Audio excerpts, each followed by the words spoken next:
From the opinion pages of the Wall Street Journal, this is Free Expression with Jerry Baker. Hello and welcome to Free Expression from the Wall Street Journal opinion page. I'm Jerry Baker, editor-at-large of the Journal. Thanks for joining us. I do hope you're subscribing. If you're not, please do subscribe and do leave us a nice review at iTunes, Spotify, or wherever else you're listening. This week, what else? We're going to talk about the economy, of course, the US economy, which I think is the top of everybody's mind right now, has been for some time. We are now, recording this on Friday, May the 2nd. We're exactly a month away from Liberation Day, the day when President Donald Trump, of course, announced his plan to impose tariffs on imports from every single country in the world, some more than others, of course, depending on how large the US trade deficit was with them.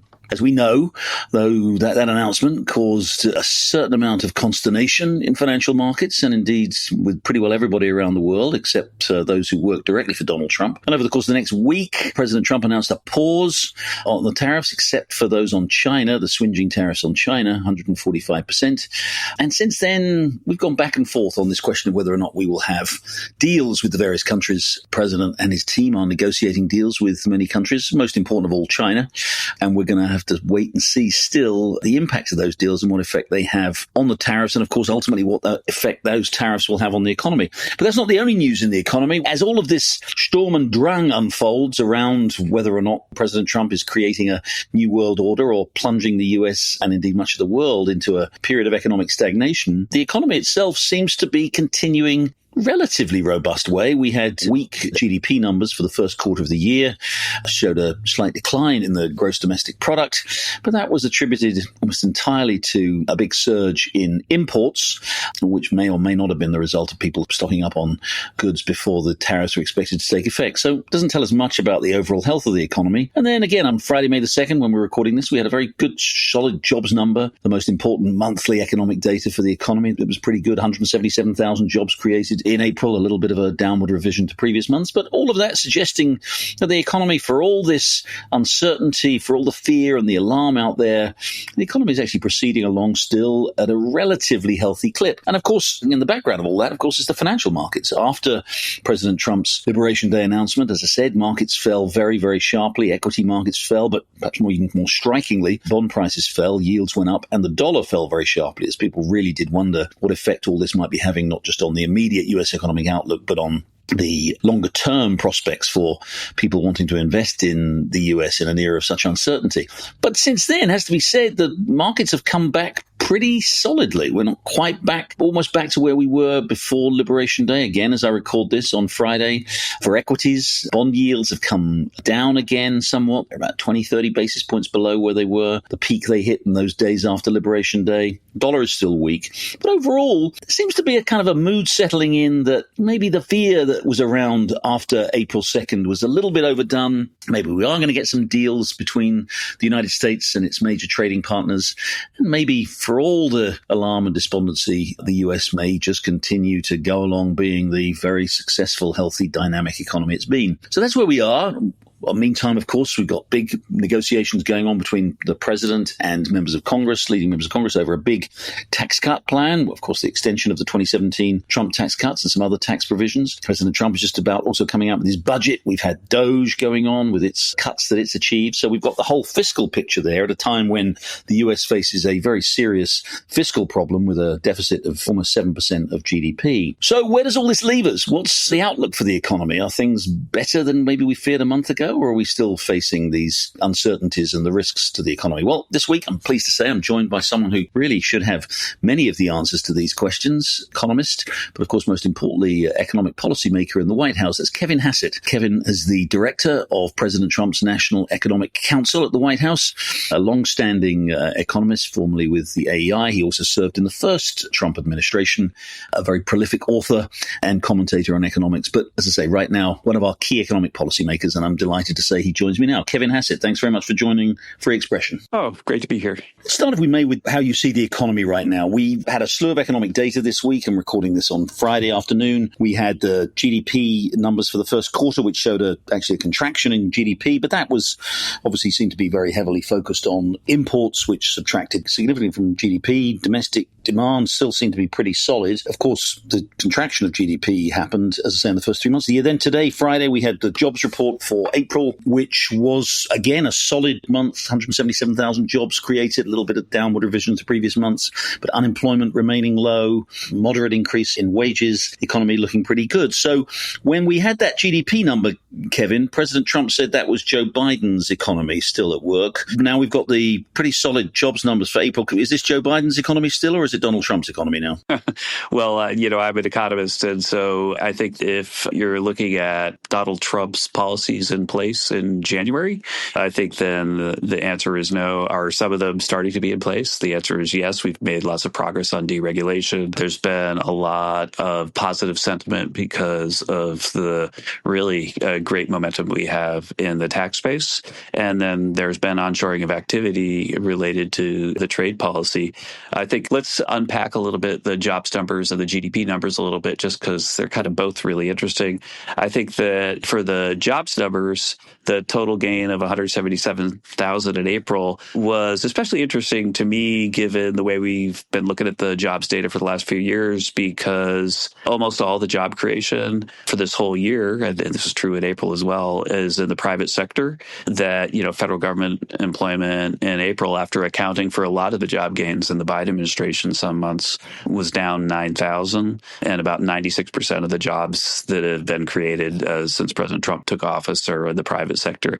I think that's pretty interesting, and I think that it's a sign that folks are optimistic, factories are optimistic about the cumulative effect of all of our policies, despite a lot of writing about anxiety on the trade front. The other thing that's interesting, too, is one of the stories that everybody was talking about when we first came in January was that if the president started to sort of enforce labor laws and immigration laws, that there wouldn't be enough workers. That's clearly not in the data. But one thing that is in the data is that the job creation, which was often disproportionately during the Biden administration, non-native born workers, has been predominantly native born. So we went through and looked at that. And you remember, Jerry, those data aren't seasonally adjusted. And it was 97.6% of the job growth this year was the native born population.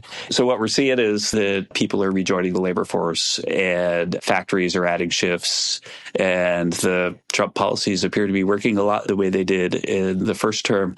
On the GDP report, you remember this, Jerry, that chairman of the Council of Economic Advisors, my good friend Steve Myron, that they get the data a day before, but then don't get to comment on it until half an hour after everybody else does, so that there's not any kind of publicity advantage for knowing the number. It's more like we're supposed to be ready in case there's something that the government might need to respond to when the data come out.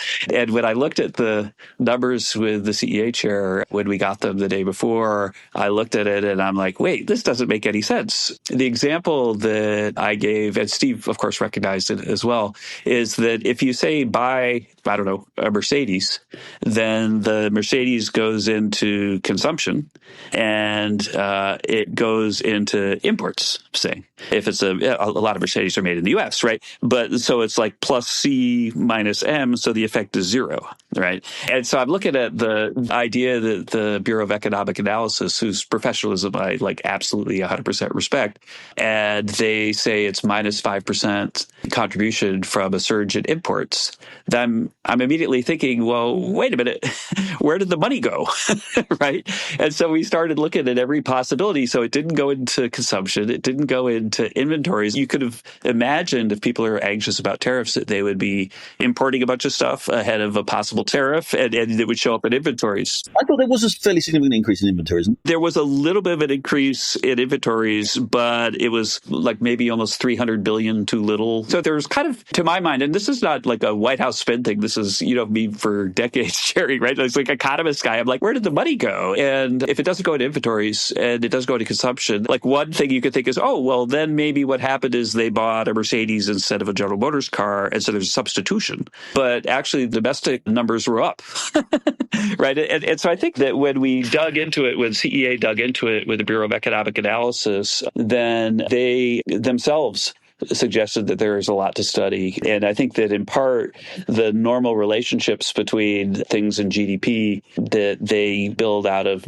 perhaps linear econometric models, that those normal relationships don't necessarily happen when there's big jumps in things. One example of it was the way the GDP Now guys had to adjust for gold imports. Did you follow that story? No. Okay, so there was a lot of people who were anxious about there possibly being tariffs who imported a lot of gold in the first quarter into the U.S. And it turns out that gold imports don't go into GDP. And so if you go to the GDP Now thing, they put, which Atlanta Fed, I really think those guys are really fun. And then if you go look at the Atlanta GDP Now, they actually had a long note about how they had to adjust their number for gold imports.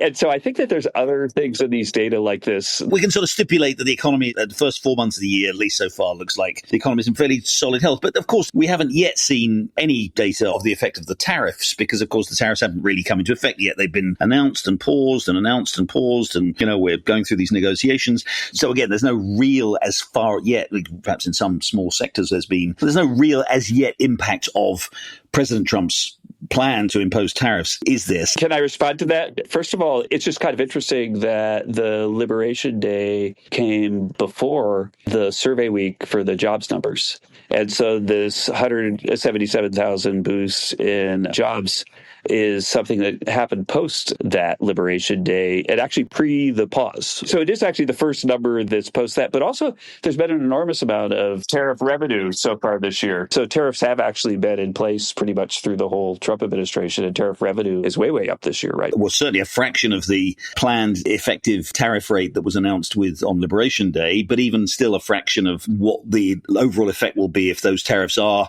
reimposed after the pause, and certainly if the China tariffs stay in place, right? I mean, in other words, I'm saying the actual economic impact. I take your point about planning, and so far it doesn't seem to have adversely affected businesses' planning, but the actual direct economic impact of President Trump's plan for a very significant increase in tariffs has not really been felt yet. Again, there has been a very significant increase in tariffs through the other actions that predate Liberation Day, and I'll dig out the revenue while we're talking. And I think the fact that the Liberation Day announcement, that after that there's job creation, that's kind of inconsistent with a lot of the stories you've been hearing. And the bottom line is that I think that there's lots of opportunity for growth in labor force, which we see in the numbers, growth in domestic production. So the increase in total new tariffs this year, I just looked it up, and we're just finishing April, is $27 billion. $27 billion since Trump took office. Yeah, that's $27 billion. So if you annualize that, right, then multiply it by 4, which is a significant number. So it's more than $100 billion. Yes and no. But I mean, because President Trump's plan for the tariffs supposedly is that they replace income tax, which I think last time I looked was $4 trillion. So $100 billion isn't really going to get you there, is it? Well, my point is the point I made, which is that we haven't really seen anything like the impact on the economy of the tariff plan that President Trump has in place, because most of those tariffs that he announced that would be imposed, whether back in February with the Canadian tariffs or with the Liberation Day tariffs or the additional tariffs in China, those have not actually been imposed yet in any significant way that would really generate the kind of revenue that the president is talking about, right? No, I just disagree. That again, annualizing those numbers and allowing them to grow, you're saying north of $100 billion. And I would just say that if I said to you in December, hey, Jerry, they're going to add $100 billion to tariffs, is that economically significant or not? Then you would say yes, and you would say that's going to cause a lot of economic harm. This is a statistical argument, but I think, as I recall, the Liberation Day tariffs were calculated to represent an overall aggregate tariff rate on U.S. imports of somewhere in the range of 25-26%, which, again, just looking quickly at the import numbers, that would be in the range of $800 billion, $900 billion. So if we're looking at an annualized rate of $100 billion, again, I'm not laboring this, I'm just saying we have not seen. Again, I just think that in the first Trump administration, there was a big increase in tariffs. It went from almost nothing to about $90 billion. There's an incremental $100 billion, which gets you to, say, $190 from the old ones and the new ones that are already in place. And while those are in place, we just saw Q1 that had the weird inventory thing, and absent that, there was sort of about 3% core growth and jobs numbers that are consistent with that. And so just I guess you and I are disagreeing.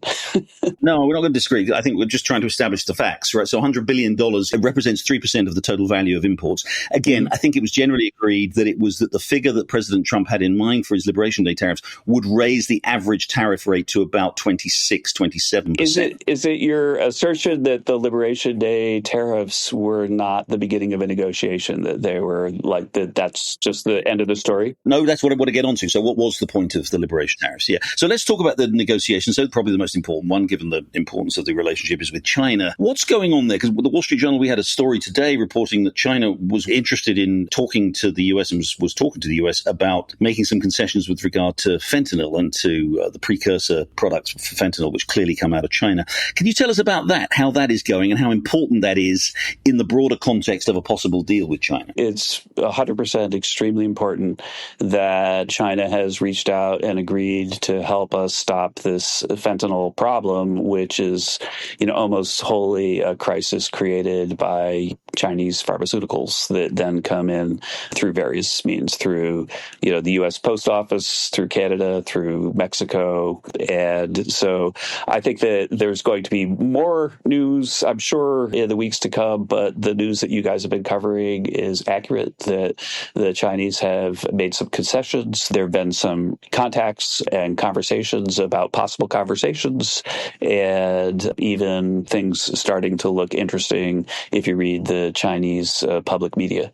And so I think there's a lot of positive momentum in the China direction, and there'll be more news, I'm sure, soon about that. But on the other hand, there's really positive direction in terms of the response of the reciprocal tariff original start of the negotiation and the negotiations we've had since then. And I think that the success of those negotiations, which, some of it's come out and other things, deals are going to be, announced very soon. We could talk a little bit more about that. Then that's going to put some pressure on the Chinese to recognize that we're serious both about, reforming our trade deal and about opening up markets for American production abroad. And so I think that there's an enormous amount of positive momentum in the non-China space, and in the China space over the last couple of days especially, there have been a lot of positive signs as well. And so fentanyl is important, as you just said, very important. What else does China need to do to get these tariff rates? As the president has said, he wants to get these tariff rates down. So beyond fentanyl, you've talked about non-tariff barriers, which China clearly has. Do they need to move on that? Is there anything else, maybe on the currency manipulation? What else do they need to do to get this deal? The thing that I really don't want to do, and you remember this, Jerry, about the National Economic Council, that I'm a trade principal for the White House, but I'm about the only person that doesn't negotiate. So the negotiators are Howard and Scott and Jameson, and I'm in there all the time with them, but I'm not usually in the individual negotiations. And so if I were a negotiator, I probably wouldn't answer. And since I'm not a negotiator, I can say that the only time I negotiate is with my wife, and I always lose. And so, yeah, I can't give you any intel on the negotiations. I mean, of course, I understand. But what part of what I'm getting at is, concessions, which do seem, as you say, seem to be forthcoming on fentanyl, but that wouldn't be enough on its own, would it? I mean, the president and you and everybody else has talked about these other issues that the United States has, and again, quite reasonably with China and the way China does trade. Fentanyl movement on that would not be sufficient to significantly reduce the tariffs, would it? Again, I'm not going to engage in negotiation. But actually, there's another thing I could say about what I'm not engaging in just right now, is that in the past, we've talked, even you and I, about a list of the things that China has done wrong, including theft of intellectual property and forcing joint ventures for U.S. firms when they operate in China and the rest. And I'm not even going to sort of get into a list of the things that are issues with them right now, because we're hopefully beginning to have substantive conversations. We'll take a short break there. When I come back, I'll have more with Kevin Hassett, Director of the National Economic Council at the White House. We're talking about the economy. And when we come back, I particularly want to talk about the president's budget and the outlook for fiscal policy, for tax cuts, as we enter a critical period over the next couple of months. Stay with us. You're listening to Free Expression with Jerry Baker. Don't forget, you can listen to the latest episode anytime on your smart speaker. Just say, play the Opinion Free Expression podcast. Now, back to Jerry Baker. I'm back with Kevin Hassett, Director of the National Economic Council at the White House. We've been talking about the economy, and we're going to look ahead to some of the other big issues beyond tariffs that are going to be confronting us in the next month or two. So what is the aim, Kevin, especially with regard to China? We can talk about some of the other countries very briefly, but with regard to China, because, again, getting them to change their ways seems something that President Trump has done it before with some success. Other presidents have tried and succeeded or failed. We're all familiar with that. We're also familiar more broadly, though, with, again, something that I think probably fair to say President Trump really kind of first set in train when you were in the administration, in the previous administration, which is people talk about a decoupling from China, which is going on, that the concerns about the interdependence between the US and China, with all of the implications that might have for our national security and all these other things. I'm trying to figure out what's the aim here, because if we want to continue the decoupling between the US and China, which a lot of people think is a very good idea, then surely we actually kind of want to continue to, right now we have in effect a trade embargo with these 145% tariffs, but we certainly, we presumably want to see trade as a whole, the interdependence as a whole kind of diminish. But if we're talking about negotiating, maybe even negotiating away these tariffs, where does that leave that relationship? Do we want a big, important, thriving, continuing economic relationship with China, or do we want to decouple? I think the objective of the trade policy of President Trump is to make it so, in the abstract, if there's a product that's made in the U.S. and used in the U.S. and consumed in the U.S.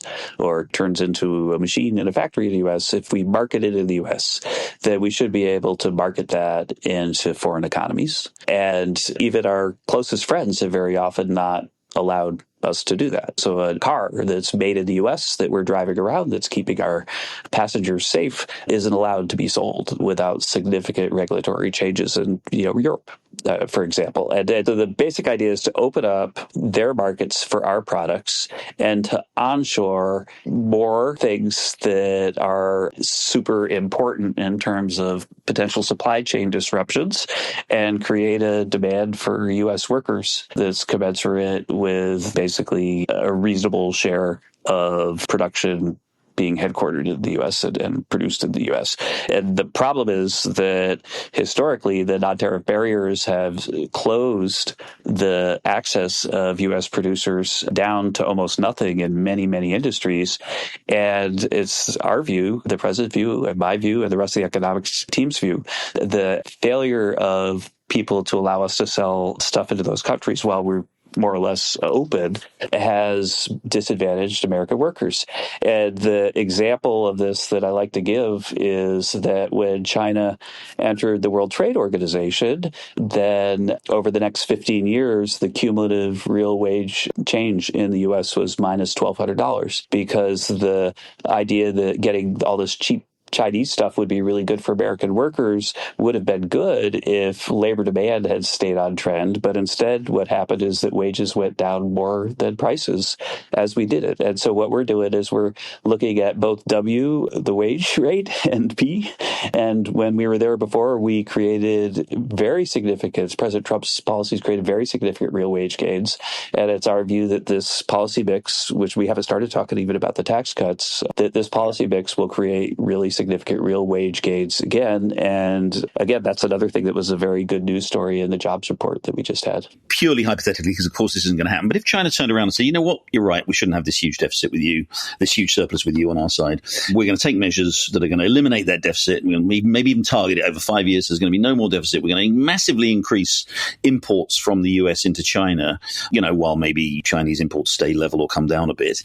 Is that a desirable outcome? Because actually, although obviously our deficit will have declined and that will be beneficial for all the reasons that, the president talks about, our economic relationship will be even more important than it was before. You've made it very clear from your answer there. The answer is about improving opportunities and jobs and wages for American workers. So that's the priority, is it, rather than the question of the strategic relationship with China? No, I said both, really. It wasn't an either or, right? So hypothetically, the example that I like to give, because people use the trade numbers and stuff, and then it feels like you're talking about trade law. But the Section 232 issues in the trade space are the issues that affect national security. And we've got a list of those things that we're studying. But the basic idea, if I were teaching it in an Econ 101 class, is that if you've got a country that has a potential rival that you could have conflict with, and you have a cannon, but you're buying the cannonballs from the rival, then you're not really secure. And obviously we could go into what are the cannons and what are the cannonballs, or maybe we're buying both the cannons and the cannonballs in a lot of cases. But the fact is that I think that if you were to consider things that could go wrong, and there have been way too many of those over the last 4 years in terms of the Russia-Ukraine war and what's been going on in other areas, conflict in Africa and so on, that if things go wrong in a certain way, then the U.S. economy would be extremely exposed, and even the U.S. military might in some sense be exposed to some serious risks of not being as good as we would like it to be. And so while we're making hopefully a golden age for the American worker, we're also securing our economy in a way that increases resilience for the long run, and that's also part of the objectives of this current policy. So let's talk about, you just mentioned it, about the tax legislation that is before Congress, the big beautiful bill, which of course is primarily about extending the tax rates that are already in place and that were put in place by President Trump's tax cut in 2017. That all is taking place, and again, just as you won't talk about negotiations between the US and China, I'm sure you're not going to talk about negotiations between you and members of Congress, but the broad picture seems to be we're looking at, again, the extension of those tax cuts would be about $4 trillion over the next 10 years. And we already have a deficit of 6-7% of GDP. In fact, in the first 6 months of this fiscal year, deficit was at its second highest level ever, I think, except for during the pandemic. What are the outlines then of a fiscal strategy, Kevin, that will be able to deliver these extensions of tax cuts while at the same time addressing what is clearly a pretty serious fiscal hole? Well, the House has issued budgetary instructions. The Senate has as well. And the Wall Street Journal have covered extremely precisely and correctly in detail.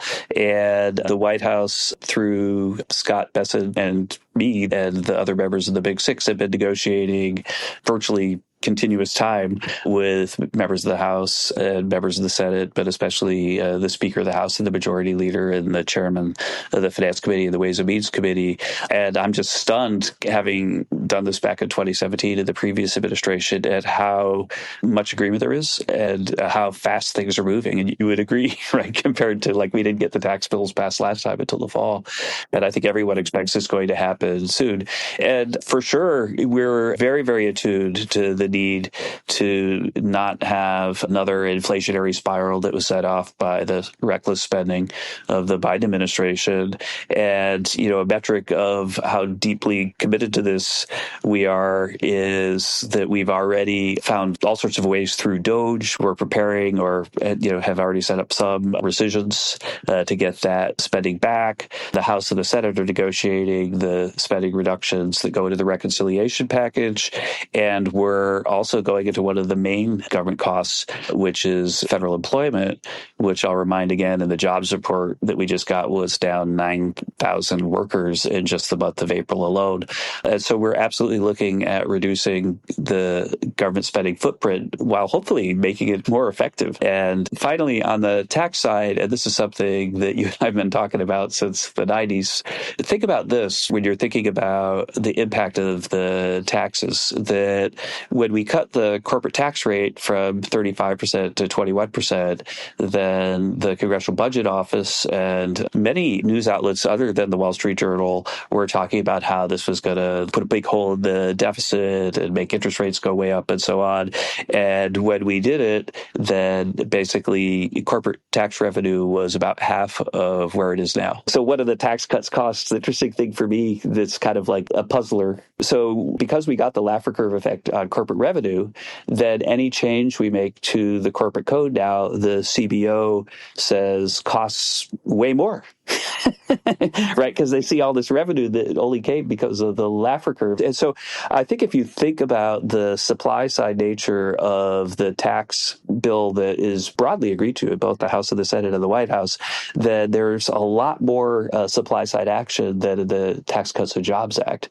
Let's talk about just for a smidge. So if you think about it, if you're on Social Security, suppose that you retired, you go on Social Security, and then you realize you didn't save as much as you would like, and then you go back to work. Right? That if you make $1, then they take away 50 cents of your benefit, and then they tax the other part too. And so when President Trump says no tax on Social Security, he's creating a supply-side tax incentive for people to improve their lives if they want to by going back to work.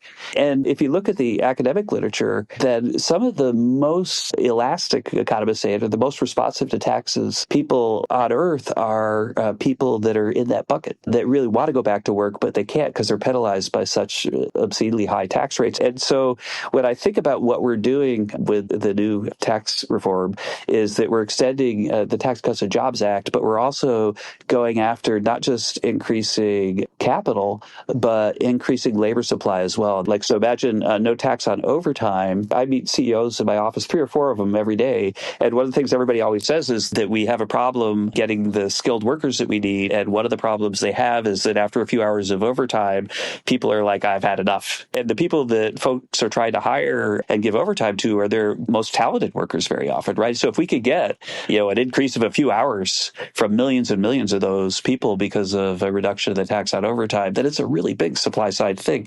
So I think we're really optimistic about the growth effects. We're very optimistic about cutting government spending.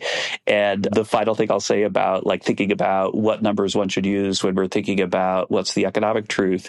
Remember that the Tax Cuts and Jobs Act that we passed in 2017, the Congressional Budget Office said that it would cost about $1.9 trillion at the time. And we made about half of it permanent, as you remember, including the 21% corporate tax rate is permanent. So we took half of 1.9 and made it permanent. And now the other half, we're trying to make it renew and permanent now.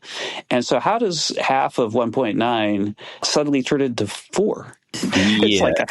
And we could go into it. So I 100% share your concern. But in the end, it's a matter of what does the bond market think? And what the bond market thinks is that the 10-year rate is going down. And our friend John Cochran has explained that the fiscal theory of the price level is probably the best way to think about what the 10 years thinking, and the 10 years thinking that we're going to get this under control. The 10-year bond yield could be going down because people think there's going to be a recession, right? I take your point that just a point of really just a factual point. Would the White House, within this broad tax cut or again extension of the tax cuts, although some of these additional things you've talked about, taxes on overtime and things like that, within the broad tax cut or the extension of the tax cuts that you're negotiating that Congress is likely to pass, would the White House accept any significant offsetting tax increases? This has been talked about, possible rise in the corporate tax, possible rise in higher rate income taxes. I know the president has said no to that, but these situations are often fluid and negotiations go on. Is there any significant, I don't mean, a few billion here and there. We're talking, at the minimum tens of billions, if not hundreds of billions, certainly over 10 years. Would there be any offsetting tax increases of a significant scale that the president would be prepared to accept? The president has mentioned some things that he might be willing to accept, and the House and the Senate are negotiating things that they're perhaps willing to accept. And I would expect that there will be some offsets, but I think that that's a fluid thing that is politically sensitive because in the end, what we want to see is we want the House and the Senate to agree to a bill that they can pass, and they need to get the votes right now. And the president has his priorities, which he's established. But for the most part, I don't think offsets are the way to think about it. I think spending cuts are the way to think about it. And the final thing I just like to say to complete a thought about your comment after my previous statement is just that you and I kind of agree that the first quarter was doing really pretty well. There's a lot of momentum in the job market right now.